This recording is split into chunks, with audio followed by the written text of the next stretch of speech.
E unha vez fomos ao fondo con cargado de ourizos.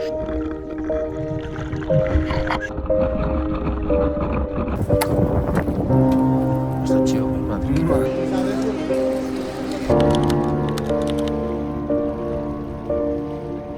Ás 7:30 da mañá, collo o coche e vou ata a casa de meu pai, onde me preparo co traxe de traballo, un neopreno de 8 milímetros, necesario para soportar as baixas temperaturas do mar nesta época do ano, incluso por debaixo dos 13 graus. Unha vez listos, dirixímonos ao galpón, donde temos as planeadoras gardadas. Sempre andamos con presas, e sempre pasa algo.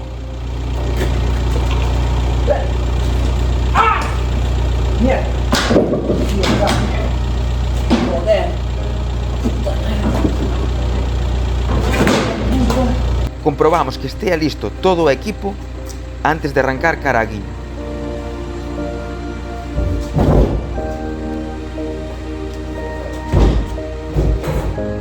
Ahora sí, arrancamos.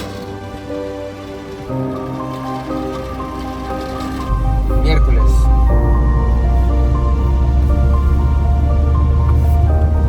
Xa en Aguiño atopamos a un compañeiro preparándose. Antes de sair para o mar, debemos pasar control, onde se organizan os grupos de traballo e os seus xefes de equipo. Tío, é verdade. Ás 9 da mañá, o porto de Aguiño xa está cheo de lanchas. E desde terra síguense botando máis embarcacións.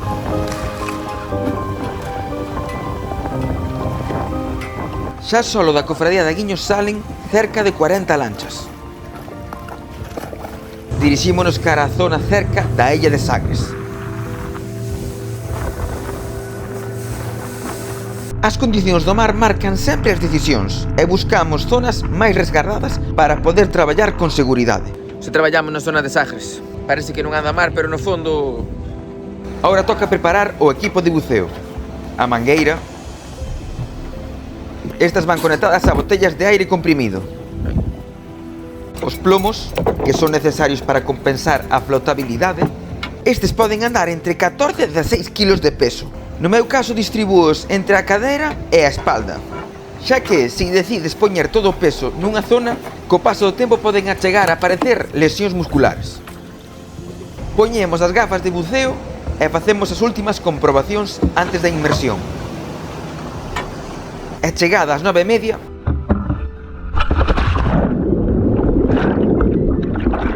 comezamos coa inmersión. Durante o descenso, comezas a notar a presión nos oídos.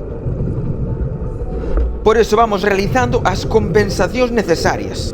No caso de non facelo, poderíanos reventar un tímpano, producindo unha lesión que en moitas ocasións é irreversible.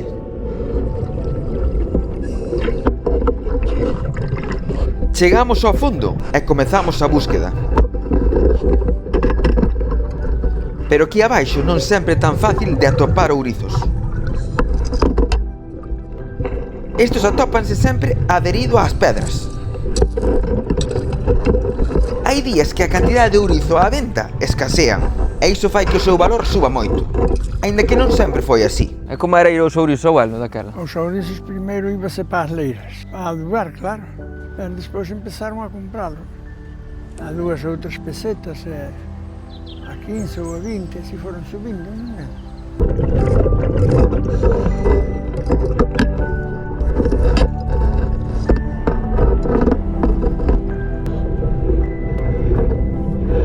Despois dun bo rato no fondo, buscando e collendo o pouco ourizo que había, vemos que, para completar o tope, temos que volvernos a outra zona máis productiva, o cal decido comunicarllo ao equipo.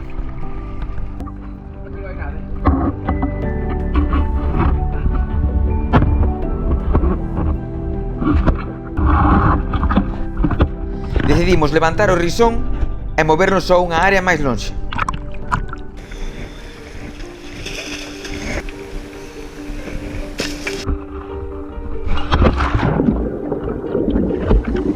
Nesta nova zona hai máis profundidade e o frío das mans e dos pés notase aínda máis baixo a auga. E antes, as condicións eran aínda máis exigentes. E cantos kilos ibas? Os que tomaras. O a lancha chea? Daquela non había lancha, era eran dornas. E unha vez fomos ao fondo, cargado de ourizos. E ven un bar que pasou por un da nosa, botou-nos ao fondo. Ah, polas olas As que facían. mareas, claro. As mareas. Claro. Aquí atópome co meu compañeiro de traballo, o meu primo Belcha.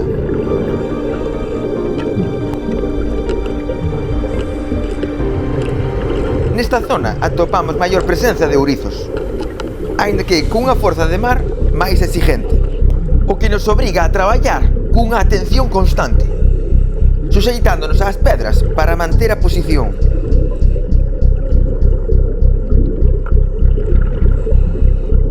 Pero moitas veces é imposible agarrarse debido a todo o peso que levamos encima e acabamos sendo arrastrados varios metros dun lado para outro.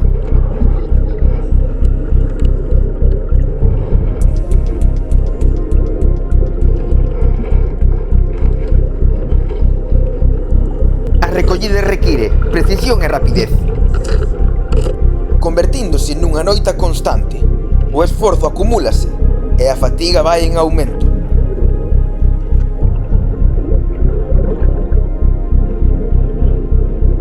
Cada vez o saco de ourizos está máis cheo e faise máis complicado traballar no fondo. A forza da corrente non nos dá tregua.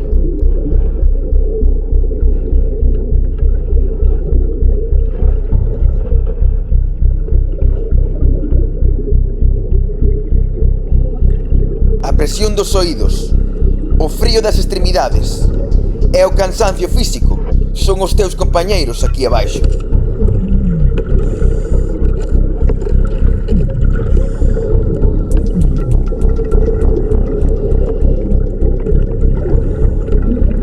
Unha vez conseguimos encher o saco, comeza o ascenso á superficie.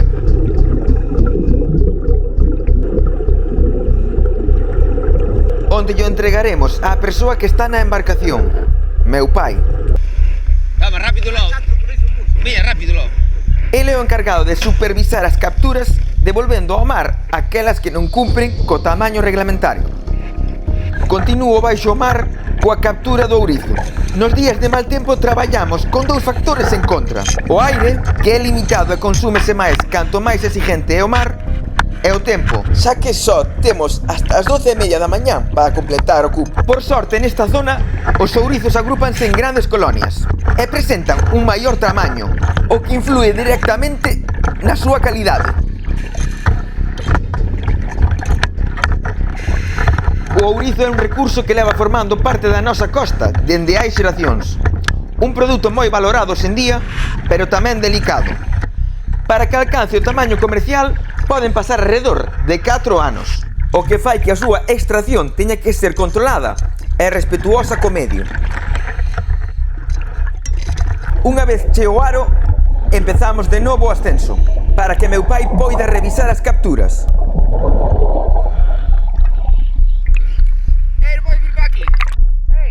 Aquí dou o aviso de que estamos nunha moi boa zona de ourizo.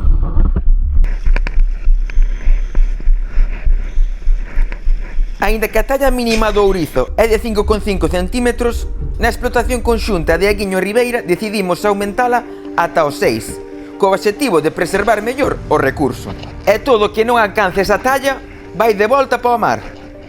Nesta zona encontramos colonias máis grandes e abundantes, o que facilita a súa captura.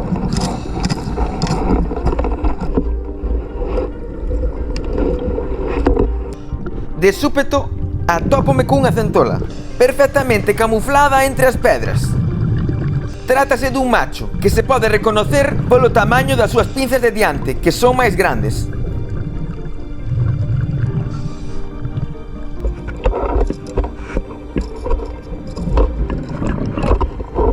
As subidas á superficie cada vez supoñen máis esforzo, debido ao cansancio que se vai acumulando polo tempo e por ir cargados. Mentres ascendemos, é fundamental manter a vista na superficie, xa que pode haber planeadoras faenando. No mar, toda precaución é pouca, polo risco que isto supón.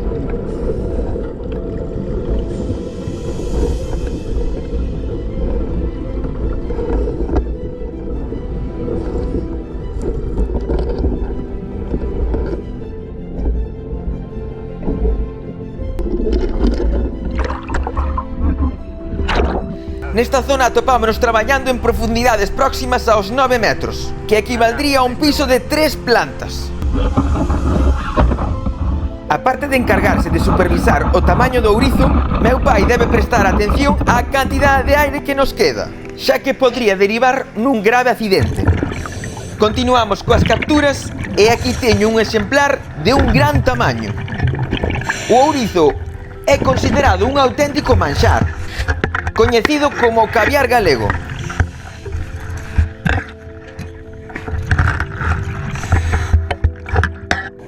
Con este último aro estamos xa casi listos.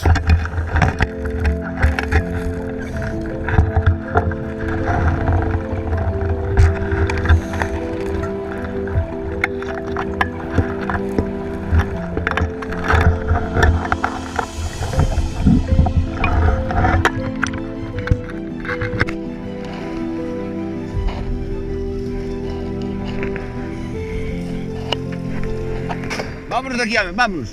Vámonos, vete para abajo. Meu pai se me indica que o tope está case listo e necesito a súa axuda para subir a bordo. Recorda que temos casi 20 kilos de plomo só ao lombo.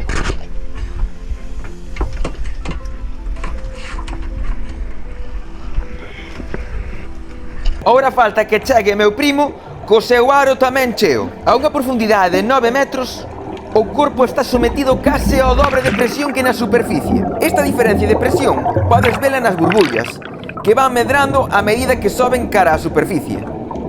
Unha vez cheo o aro, comeza o ascenso, con algo de dificultade despois de toda a xornada.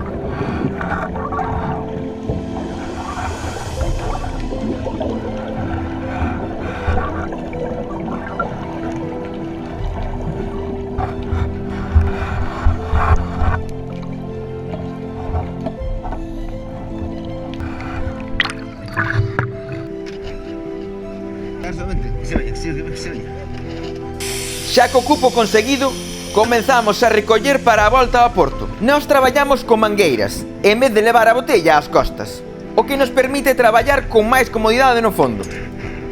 Estas mangueiras poden chegar a medir hasta 50 metros de longitude, que tendremos que estar revisando constantemente ante posibles fugas de aire. Se levou un par de horas, un pouco máis. 9:30, 10:30, 1h30. Xa Duramos 1h30. Chamaremos outro. Chupamos ás 9:30 e son as 11:10. Xa marchamos. Por uso hai bastantes.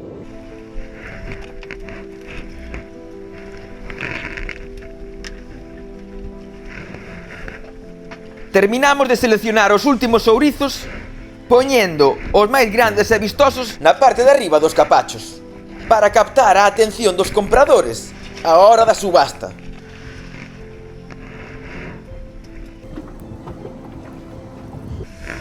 Aínda que hoxe nos levou alrededor dunha hora e media rematar, non sempre foi así. Moi igual que antes. Estamos falando 35 anos despois. Non é mismo traer 200 kilos por persona a traer ahora 20 kilos. Ahora temos os horarios, os servizos hai que ser metidos, son 6 centímetros, aumentamos a talla de 5 a 6 e baixamos moito máis o tope. Baixamos o tope de 150 kilos a 20 kilos. Acabamos antes e ganamos máis. Aquí vas a ver a calidade dos ourizos nesta época do ano.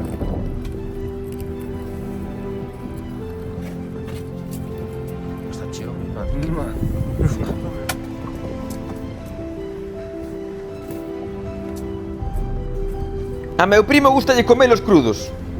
Teñen un sabor moi intenso ao mar. Ahora sí poñemos rumbo ao porto. Antes da chegada, realizamos un novo control para garantir o cumprimento das normas. Gustou. Xa en Porto, botamos un pouco de auga para lavar a planeadora e procedemos a subila ao carro.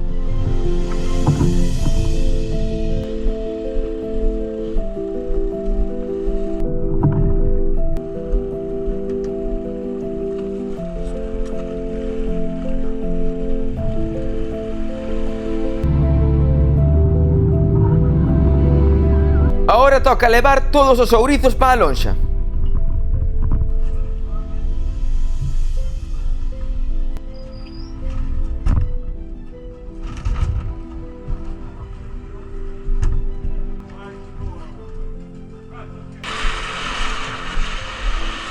Pero antes de poñelos á subasta, pasan o último control por parte dos vixiantes.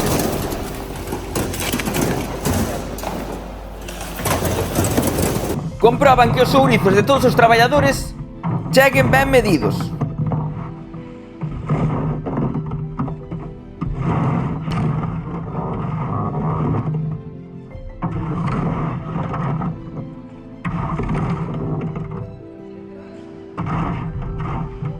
Despois da inspección, colócanse para a subasta.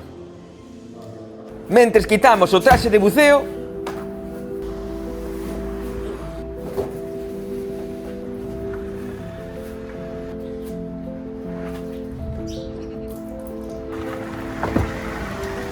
e marchamos ata que sea a hora da subasta. Sobre a 1 do mediodía volvemos á lonxa, xa arranxados porque vai dar comezo a poxa.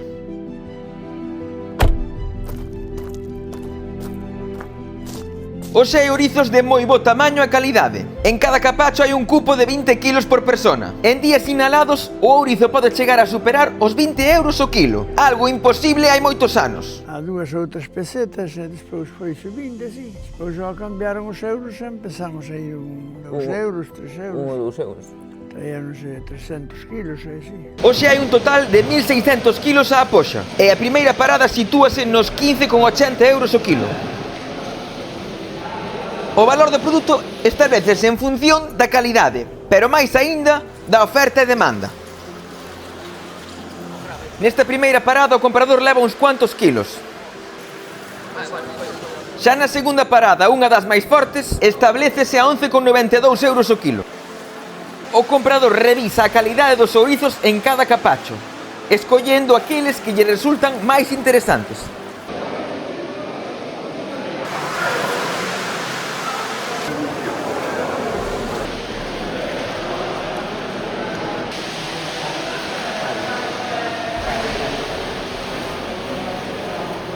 Ahora comproba a calidade dos nosos e decide compralos.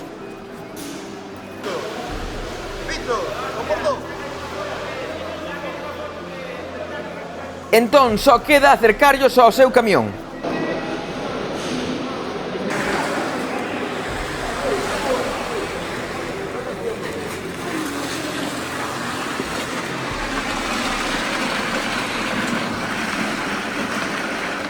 Donde os adecúan para o seu transporte.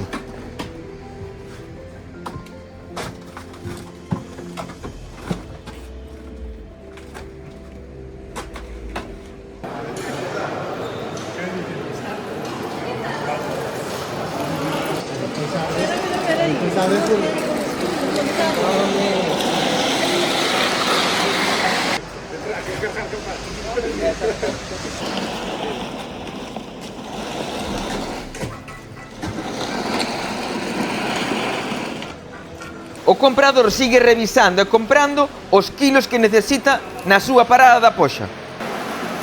Os últimos kilos da subasta cómpranse a un precio de 11,66 euros o kilo. Despois de todo un día baixo o mar, daste de conta de que isto é moito máis que un traballo. Aquí abaixo hai vida, hai equilibrio, é un ritmo que non depende de nós. Nós solo somos unha pequena parte de todo isto. Unha parte que co tempo aprende a respetar o que ten diante. Porque o mar non entende de presas, nin de producir por producir. Necesita os seus tempos e hai que saber escoitalos. Cada ourizo que se colle, cada decisión que se toma, ten consecuencias. E isto é algo que co paso dos anos aprendes a valorar de outro xeito. O mar danos moito, pero tamén nos enseña que non todo é noso. Hai que coidar, que hai que respetar e que hai que pensar que ven despois. Porque ao final, non só se trata do que somos capaces a quitar do mar, senón tamén do que somos capaces a deixar nel.